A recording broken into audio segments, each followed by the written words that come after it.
Yo, what up, YouTube? This is your brother Radio 1, Peace and Hotep. I want to first give all honor and all praise to the God of my ancestors, the God of Africa, His Majesty the Most High, Amen-Ra. Let me second give all praise and all honor to my great ancient African pharaonic ancestors. May they rest in peace.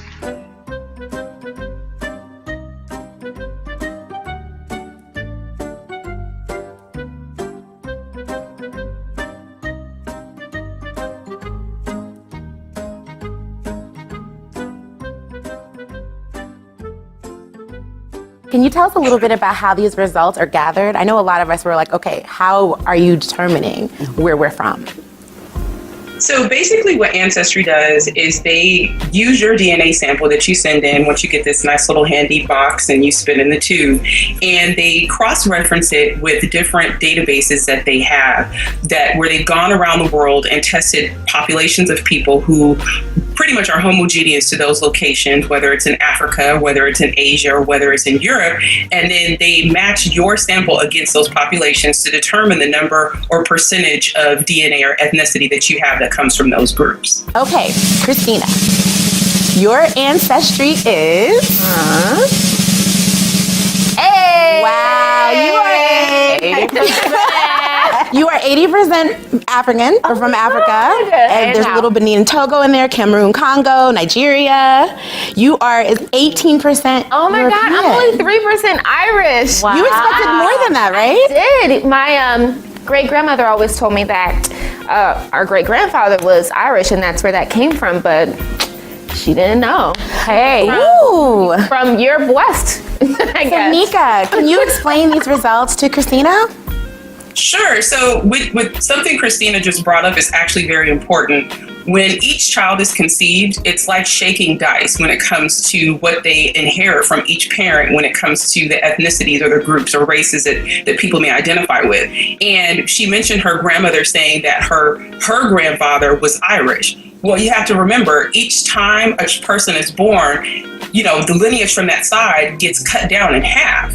So her 3% actually may not be a stretch.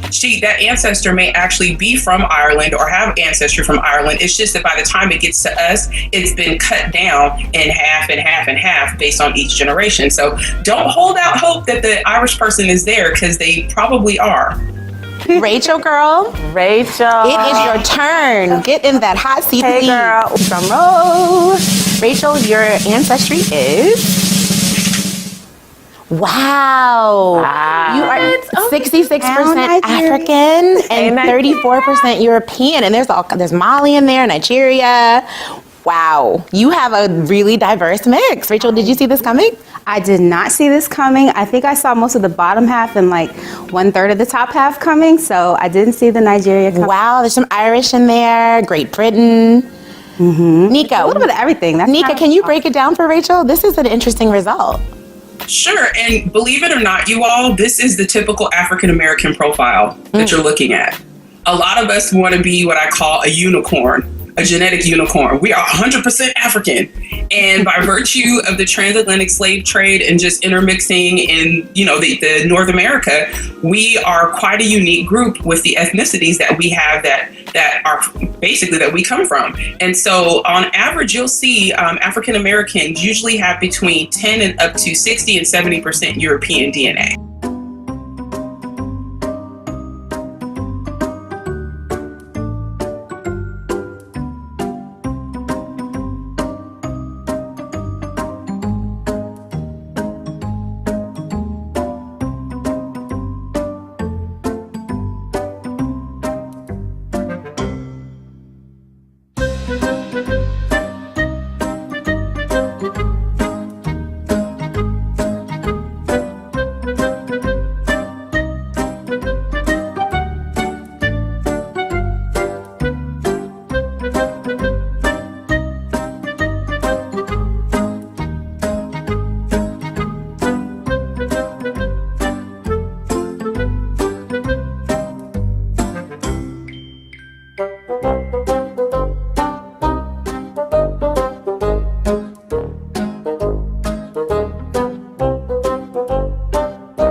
your Bryc nationality. You are a Moorish American. Fight for your nationality.